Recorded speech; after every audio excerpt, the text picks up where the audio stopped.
un manga. Un manga, ce n'est pas juste des bastons épiques et des pouvoirs stylés.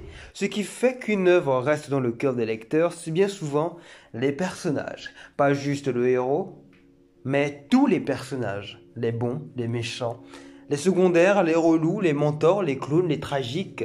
Ce sont eux qui donnent une âme au récit. Alors, un bon manga, c'est un univers vivant. Et pour que cet univers tienne, il faut des personnages diversifiés avec des qualités, des personnalités marquées, des objectifs, des failles, des moments de lumière. Tu peux avoir la meilleure intrigue du monde si tes personnages sont plats. On oubliera ton manga aussi vite qu'une publicité YouTube. Là où certains se contentent de clichés, d'autres prennent des risques. Ils créent des personnages drôles, parfois bizarres, souvent profonds, des figures qu'on n'avait jamais vues auparavant. Et ça reste un des événements les plus précieux du manga game. J'abuse un peu de le vocabulaire, mais vous me dites si c'est... Et c'est là qu'on arrive à un manga qui mérite qu'on s'y attarde. Radiant. Une œuvre qui, derrière son style shonen assumé, construit petit à petit un bestiaire humain impressionnant. Et pour cela, il faut en parler. Prenons Pyodon. Par exemple, un antagoniste au look, je dirais, classe, mystérieux, mais surtout complexe. Il incarne le paradoxe, aimé, mais qui cache une vérité très sombre. Chaque apparition est une énigme, chaque mot est mesuré. C'est un méchant, un antagoniste, un frère, mais on sait, on le sait, on le sent, on le ressent que ce n'est pas aussi simple que ça. Mais aussi, il y a le Master Lord Majesty. On passe de l'ombre au grand délire. Lui, c'est le genre de personnage que tu n'oublies pas. Il est bizarre, coloré, imprévisible, et pourtant, malgré son excentricité, bon, il est vivant quoi, il joue un rôle fondamental dans l'univers. Il incarne ce côté fun, absurde, mais pas gratuit. Et bien sûr, pour terminer, nous avons Alma, la mère adoptive de notre héros. La figure protectrice, mais aussi la combattante, la rebelle. Elle a de la bouteille, elle a souffert, elle aime sans condition. Elle représente ces personnages qui nous touchent parce qu'ils sont justes, parce qu'ils portent le poids du passé, tout en transmettant de la force. Ça, c'est Radiant. Un manga où chaque personnage compte, où les héros ne brillent pas seuls, où les secondaires ont une vraie place. Et c'est pour ça que ça fonctionne. Parce que derrière les éclairs, les sorts, les monstres, ce sont les personnages qui nous font rester. Alors, pour revenir au potentiel sujet de la vidéo, lequel de ces personnages va sauver Radiant? Parce que oui, je mise sur eux, ce sont mes challengers pour un jour marquer l'univers incroyable et magnifique du monde majestueux de Radiant, de par les révélations qu'ils vont apporter et l'impact qu'ils auront vis-à-vis de l'histoire, des personnages, mais aussi de notre héros. Nous avons par exemple le Master Lord Majesty, qui est sûrement mon personnage préféré de l'œuvre, de par les révélations qu'il peut apporter.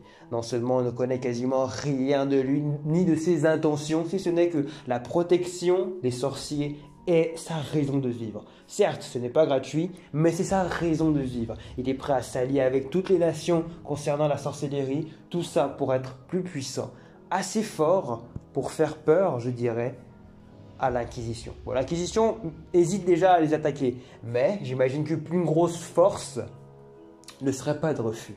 Mais que cache ce désir de force, ce délire d'allier? C'est un traumatisme parce qu'il veut aussi trouver un remède à l'infection. Comment sait-il qu'il y a un remède? Juste de l'intuition, juste une idée ou une source fiable? Parce que si un individu est capable de chercher le radiant sur base de pas grand-chose, un homme est capable de vouloir chercher un remède à quelque chose qui, a priori, n'en a pas besoin. Il y a maintenant Alma, la mère de tout le monde, la mère de toute chose et la mère de la vie. Notre héros Asta, notre héros Seth, autant pour moi, représente tout ça. On le connaît elle aussi. En fait, c'est une question de on ne connaît rien du passé. Justement, à partir du moment où tu ne sais rien d'un personnage, tu ne peux pas déterminer l'impact et la mesure, ça se dit, que ce personnage a et pourra avoir. Surtout que le lien entre Alma et Seth a l'air tellement puissant que si un est en danger, l'autre le saura et le ressentira. Que cache ce lien? Une infection? La Mesnie?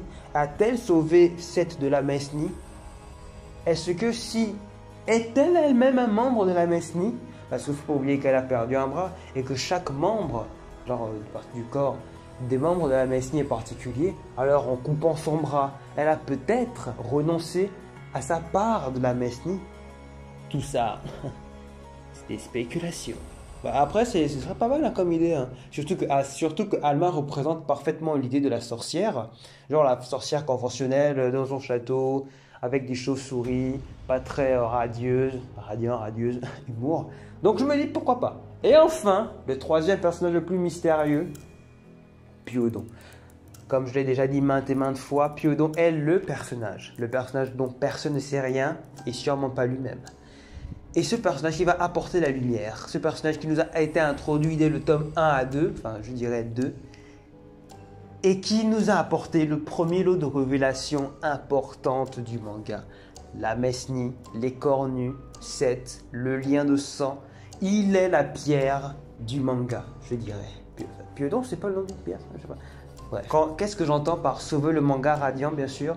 J'entends là mettre la lumière, donner des révélations et marquer l'esprit des lecteurs.